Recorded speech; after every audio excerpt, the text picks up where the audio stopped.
My name is Dr. Rohit Ramchandani.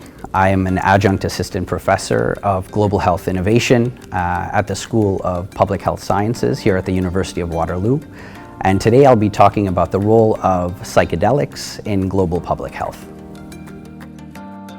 Mental health accounts for 9% of the global burden of disease. One of the most promising interventions is a new class of drugs called psychedelics. So psychedelic drugs are a loosely grouped class of drugs that are able to induce altered states of consciousness. The classic psychedelics, these are plant and fungi derived medicines like psilocybin, LSD, mescaline, DMT. The context within which most people know psychedelics is this kind of counterculture movement of the 1960s in a recreational kind of context. What we're talking about here is different.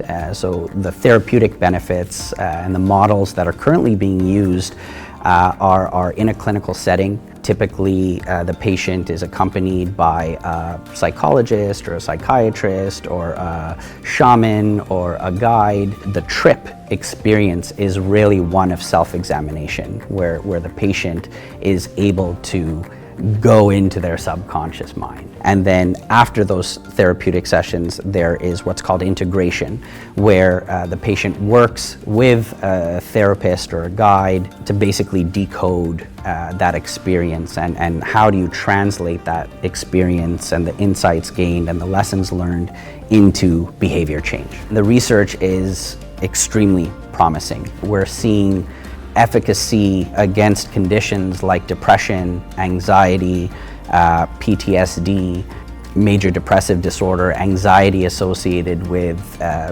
life-threatening illnesses.